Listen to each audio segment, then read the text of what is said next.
ప్రైస్తలాడి దేవునికి స్తోత్రం కలుగును గాక. దేవుని బిడ్డలారా, ఉదయకాల సమయమున మీ అందరికీ నా శుభవందనాలు తెలియజేస్తూ ఉన్నానండి. ప్రతి ఉదయకాలం దేవుని వాగ్దానంతో మీ ముందుకొచ్చే కృపను దేవుడు మాకు అనుగ్రహిస్తున్న విధానాన్ని బట్టి దేవునికి స్తుతులు చెల్లిస్తూ ఉన్నానండి. హల్లెలూయా. దేవుని బిడ్డలారా, ప్రతి దినం దేవుని వాగ్దానంతోనూ ప్రార్థనతోనూ మన దినమును మనం ప్రారంభించుకున్నట్లయితే దినమంతయు ఆయన కృపను మనం పొందుకుంటాం, ఆయన సంరక్షణ మనం పొందుకుంటాం. ఒక చక్కటి దేవుడు మాట్లాడిన వాగ్దాన మాట ద్వారా బలపరచబడి ఆ దినమంతా కూడా ధైర్యముగా ఎటువంటి పరిస్థితులైనా ఎదుర్కొనుటకు నా దేవుడు నాతో ఉన్నాడనే గొప్ప విశ్వాసంతో ముందుకు మనం వెళ్ళగలం. హల్లెలూయా. గనుక దేవుని బిడ్డలారా, దేవుడిస్తున్న ఈ వాగ్దాన మాటలను ప్రతి ఒక్కరూ శ్రద్ధగా విని చివరిలో చేస్తున్న ప్రార్థనలో ఏకీభించి దినమును ప్రారంభించుకోవాలని ప్రభుపేట తెలియజేస్తూ ఉన్నానండి. దేవుని బిడ్డలారా, ఈ ఉదయకాలం దేవుడు ఒక చక్కటి వాగ్దానం ద్వారా మనందరితో ఆయన మాట్లాడుతున్నారు. ఆ వాగ్దాన వచనమును మనం చదువుకుందాం. యెషయా గ్రంథము 65వ అధ్యాయము 24వ వచనమును ఈ దిన మన వాగ్దానం కొరకు మనం చదువుకుందాం. వారికిలాగున జరుగును, వారు వేడుకొనకు మునుపు నేను ఉత్తరమిచ్చెదను, వారు మనవి చేయుచుండగా నేను ఆలకింతును. హల్లెలూయా. దేవుని బిడ్డలారా, ఈ వాగ్దానమును దేవుడు తన బిడ్డలతోనూ తన ప్రజలతోనూ ఇస్తున్న వాగ్దానంగా, తాను ఏర్పరచుకున్న ప్రజలకు ఇస్తున్న వాగ్దానంగా దేవుని వాక్యంలో మనం చూస్తున్నాం. దేవుని బిడ్డలారా, హల్లెలూయా. యెషయా ప్రవక్త ద్వారా దేవుడు తన ప్రజలతో మాట్లాడుతూ వారిని బలపరుస్తున్న వాగ్దానంగా, నేను మీతో ఉన్నాను, మీ యొక్క ప్రార్థనలో నేను వింటూ ఉన్నాను అని ఒక ధైర్యము కలిగిన వాగ్దానంగా, ఏమండి, ధైర్యంనిచ్చే వాగ్దానంగా ఈ వాగ్దాన మాటను మనం చూస్తూ ఉన్నాం. దేని బిడ్డలారా, దేవుడు మాట్లాడుతూ అంటున్నారు, వారికిలాగున జరుగును. ఎవరికండి? తన బిడ్డలకు, తన ప్రజలకు ఆయన అంటున్నారు, వారికిలాగు జరుగును, వారు వేడుకొనక మునుపు నేను ఉత్తరమిచ్చేదను. దేవుని బిడ్డలారా, దేవుడు తన ప్రజలకు అంటున్నారు, తన ప్రజలతో వారు వేడుకొనక మునిపే నేను వారికి ఉత్తరం ఇస్తాను, వారి అక్కర్లను నేను ఎరిగి వారికి సహాయం చేస్తాను, వారు నన్ను అడగక మునిపే నేను వారికి సహాయం చేస్తాను. వారిని నేను చూస్తూ ఉన్నాను గనక వారు ఏ స్థితిలో శ్రమను అనుభవిస్తున్నారో, ఏ స్థితిగతులు వారికి నెమ్మది లేకుండా చేస్తున్నాయో, ఏ సహాయం కొరకు వారు ఎదురు చూస్తూ ఉన్నారో దాన్ని నేను ఎరిగి ముందుగానే వారు వేడుకొనక మునిపే నేను ఉత్తరం ఇస్తానని దేవుడు ఎంతో ప్రేమతో ఇస్తున్న వాగ్దాన మాటగా ఈ మాటను మనం చూస్తున్నాం. దేవుని బిడ్డలారా, హల్లెలూయా, హల్లెలూయా. దేవుని బిడ్డలారా, దేవుని వాక్యంలో మనం చూస్తే ఒక స్త్రీ ఆయనను ప్రేమించినప్పుడు, ఆయన ప్రేమించి ఆయనలో ఆత్మీయతలో కొనసాగుతున్నప్పుడు దేవుడు ఆ స్త్రీ పక్షంగా ఉండి ఎటువంటి కార్యమును ఆయన చేశారో దేవుని వాక్యంలో మనం చూద్దాం. దేవుని బిడ్డలారా, చూడండి, రాజులు 2వ గ్రంథము 8వ అధ్యాయము 1వ వచనములో మనం చూసినట్లయితే, ఒకనాడు ఎలీషా తాను బ్రతికించిన బిడ్డకు తల్లి అయిన ఆమెను పిలిచి, యెహోవా క్షామకాలము రప్పింపబోచున్నాడు, 7 సంవత్సరముల దేశంలో క్షామము కలుగునని చెప్పి, నీవు లేచి నీవును నీ ఇంటి వారును ఎచ్చట నుండి అనుకూలమో అచ్చటికి పోవుడనగా. హల్లెలూయా, హల్లెలూయా. దేని బిడ్డలారా, ఇక్కడ ప్రవక్త అయిన ఎలీషా గారు ఒక స్త్రీని పిలిచి, ఎవరు ఆమెను మనం చూస్తే ఈమె సూనేము పట్టణస్థురాలని 4వ అధ్యాయంలో మనం చూస్తాం. దేవుని బిడ్డలారా, 2వ రాజుల గ్రంథము 4వ అధ్యాయము 8లో మనం చూస్తే, ఒక దినమందు ఎలీషా సూనేము పట్టణమునకు పోగా అచ్చట గనురాలి అని ఒక స్త్రీ అని ఇక్కడ మనం చూస్తూ ఉన్నాం. హల్లెలూయా. సూనేము అనే పట్టణంలో గనురాలైన ఒక స్త్రీ ఉంది. ఆ స్త్రీ, దేవుని బిడ్డలారా, ఎలీషా ప్రవక్త ఈ సూనేము పట్టణమునకు పోతూ ఉంటున్నప్పుడు ఎలీషా ప్రవక్తను చూచి, ఆయన భక్తి కలిగిన దైవజనుడు ఆమె ఎరిగి, ఈ భక్తి కలిగిన దైవజనుడు నా ఇంటికి వచ్చి నా కొరకు ప్రార్థన చేసినట్లయితే నా కుటుంబ పరిస్థితులు మార్చబడతాయని విశ్వాసంతో ఎలీషా ప్రవక్తను భోజనమునకు పిలిచి అంతేకాకుండా తన ఇంటి మేడ మీద ఒక గదిని కట్టించి ఎలీషా ప్రవక్త అక్కడ విశ్రాంతి తీసుకోవడానికి ప్రియదేవుని బిడ్డలారా చక్కటి సౌకర్యములను ఆమె కలుగు చేసినట్లు దేవుని వాక్యంలో మనం చూస్తాం.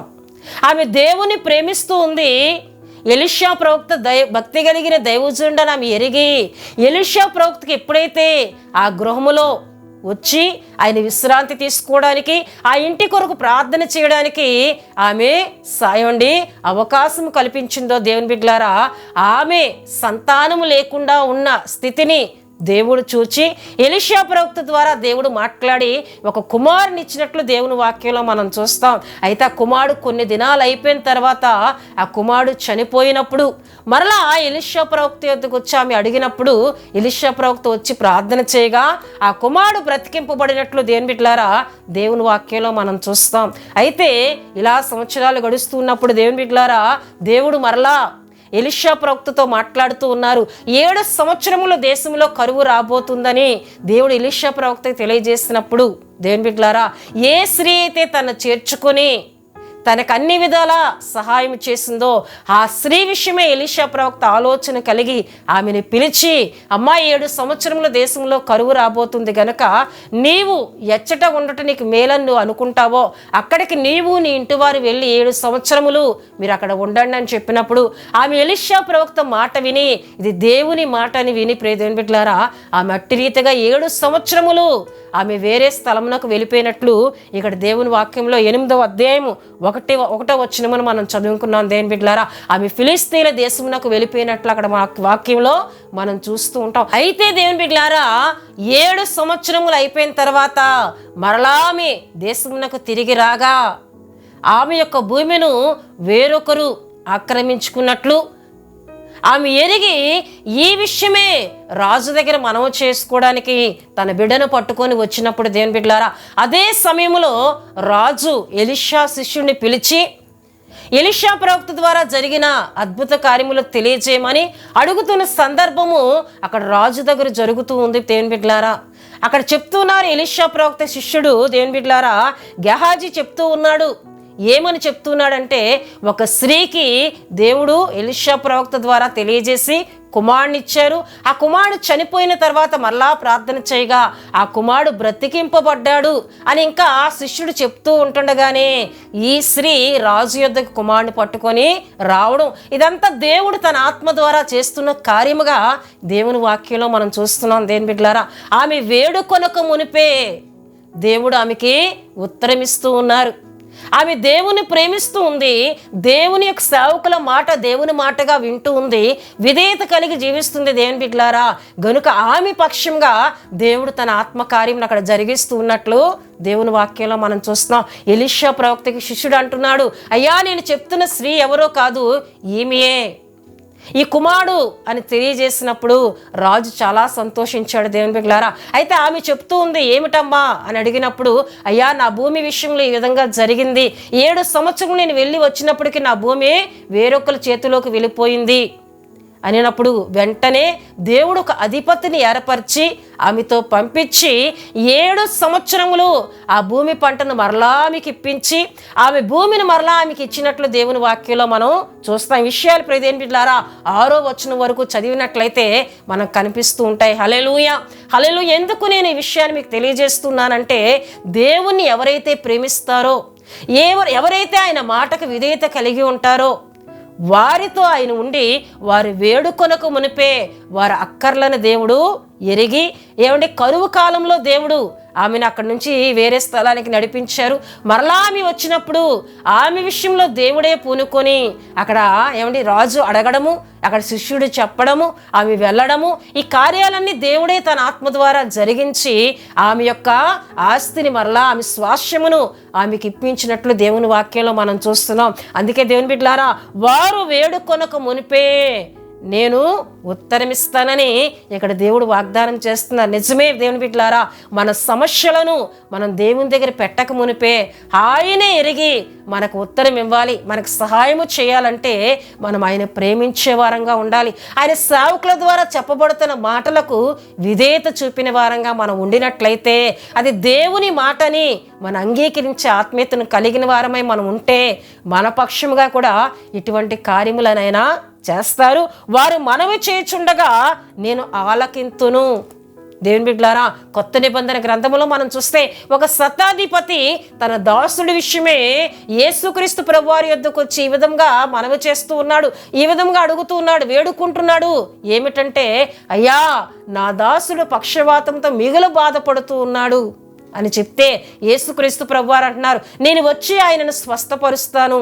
లేదయ్యా, నీ వచ్చి ఆయన పరిచేటటువంటి అంతటి స్థితి నా దగ్గర లేదు. నేను లోకపరంగా గొప్ప స్థితి కలిగిన వాడనైనప్పటికీ, అయ్యా నేను ఒకరిని పొమ్మంటే పోతారు, రమ్మంటే వస్తారు, కానీ నీవు దేవుడివై ఉన్నావు, నీవు గొప్పవాడవని నేను ఎరిగి ఉన్నాను గనక నువ్వు మాట సెలవిస్తే చాలు నా దాసుడు బాగుపడతాడని విశ్వాసంతో ఆయన మనవి చేసినప్పుడు దేవుని బిడ్డలారా, వెంటనే యేసుక్రీస్తు ప్రభువారు ఆయన మాట సెలవివ్వగా, నువ్వు వెళ్ళు, నీ దాసుడు స్వస్థత పొందుకొని ఉన్నాడు, నీ దాసుడు బాగు చేయబడి ఉన్నాడు అన్నప్పుడు ఆ దాసుడు ఆ క్షణమందే స్వస్థతను పొందుకున్నాడు. దేవుని బిడ్డలారా, అంటే మనం మనవి చేస్తూ ఉంటుండగానే ఆయన మన మనవులను ఆలకించి వెంటనే ఆయన సమాధానం ఇచ్చే దేవుడండి. ఇంతటి విశ్వాసం మనలో ఉండినట్లయితే, ఏమండి, శతాధిపతి వంటి విశ్వాసంతో మనం ఆయన్ని అడిగినట్లయితే, ఆయన దగ్గర మనం మనవి చేసినట్లయితే, మనం చేస్తున్న మనవి వెంటనే ఆయన ఆలకించి వెంటనే ఆయన సమాధానం ఇచ్చే దేవునిగా ఆయన ఉన్నారండి. హల్లెలూయా, హల్లెలూయా. దేని బిడ్డలారా, ఉదయకాల సమయంలో దేవుడి వాగ్దానం ద్వారా మాట్లాడుతున్నారు. మీరు వేడుకొనకు మునిపే నేను మీకు ఉత్తరం ఇస్తాను, మీరు మనవి చేస్తూ ఉంటుండగా నేను ఆలకిస్తాను. ఎవరి విషయంలోనండి? ఆయన ప్రేమించే వారి విషయంలో, ఆయన యందు విశ్వాసం కలిగిన వారి విషయంలో ఈ వాగ్దానం నెరవేరుస్తానని దేవుడు మాట్లాడుతున్నారు గనక ఆయన్ని ప్రేమిద్దాం. తన సేవకుల ద్వారా దేవుడు మాట్లాడుతున్నప్పుడు విధేయతను చూపుదాం, ఆ మాటకు తల ఉంచుదాం. విని విశ్వాసంతో మనం ముందుకు వెళ్ళినట్లయితే మన సమస్య ఒక్కొక్కసారి మనకు తెలియకపోవచ్చు, కానీ ఆయనే పూనుకొని మనకు సహాయం చేస్తానని, మనం వేడుకొనకు మునిపే మనకు సహాయం చేస్తానని ఆయన వాగ్దానం ఇస్తున్నారు కనుక ఈ వాగ్దానములను ప్రతి దీవెన పొందుకుందాం. దేవుడు తన వాగ్దాన మాటలను దీవించునుగాక. ఆమేన్. దేవుని బిడ్డలారా, మీ అందరి కొరకు నేను ప్రార్థన చేస్తున్నాను. ప్రతి ఒక్కరు కంట్లు మూసుకొని తల వంచి ప్రార్థనలో నాతో ఏకీభవించాలని ప్రభు పేట తెలియజేస్తున్నానండి. పరిశుద్ధుడా, ప్రేమ కలిగిన తండ్రి, కృప కలిగిన యేసయ్య, మీ ఘనమే నామమునకు వేలాది వందనములు తెలియజేస్తూ ఉన్నానయ్యా. తండ్రి, నీకు స్తోత్రాలు చెల్లిస్తున్నాను. ఉదయకాలం చక్కటి వాగ్దానం ద్వారా మాతో మాట్లాడారు, మీ స్తోత్రాలు. నిజమే ప్రభువా, మా అక్కర్లను ఎరిగిన దేవుడు, మీ వేడుకొనకు మునిపే మాకు సహాయం చేస్తానంటున్నావు. మేము మనవ చేస్తుంటుండగా ఆలకిస్తానని వాగ్దానం చేస్తున్న తండ్రి, మీకు స్తుతులు చెల్లిస్తున్నానయ్యా. ఇగో నాయన, సునేమీరైన పట్టణస్థురాలైన ఆ స్త్రీ వంటి ఇగో నాయన విధేయత ప్రభువా, విశ్వాసము మాలో ఉండేటప్పుడు ప్రభువా, ఇగో ఈ వాగ్దానంలో ప్రతి దీవెన మేము పొందుకుంటాం గనుక అంతటి ఆత్మీయతలో ప్రతి ఒక్కరూ ఉండి నాయన ఈ వాగ్దానంలో ఉన్న ప్రతి దీవెన పొందుకోవడానికి సహాయం చేయండి. దినమంతయు మీ కృప, మీ కాపుదల, మీ సంరక్షణ, మీ తోడు దయచేయండి. అపవాది క్రియలను యేసుక్రీస్తు నామములో లయపరచండి. దినమంతయు నిబడల రాకపోకల్లో మీరు తోడుగా ఉండండి. ఉద్యోగరీత్యా వెళుతున్న వారికి మీ సన్నిధి తోడుగా ఉంచండి. అయ్యా, ఏదైనా కార్యాలు పూనుకున్నట్లయితే వారికి తోడుగా ఉండి సఫలతను మీరు కలుగు చేయండి. బలహీనలుగా ఉన్న వారికి స్వస్థతను కలుగు చేయండి. దినమంతా మీ కృపతో నింపమని అయ్యా ఈ వాగ్దానంలో ప్రతి దీవెన నిబడలకు అనుగ్రహించమని యేసు నామములో అడుగుచున్నాం తండ్రి. ఆమేన్. యేసు రక్తమే జయం, ప్రభు యేసు రక్తమే జయం, ప్రభు యేసు రక్తం సంపూర్ణమైనది. అపవాది క్రియలకు అనంత నాశనం కలుగునుగాక. ఆమేన్, ఆమేన్, ఆమేన్. దేవుడు మిమ్ములను, మీ కుటుంబములను బహుగా దీవించునుగాక. ఆమేన్.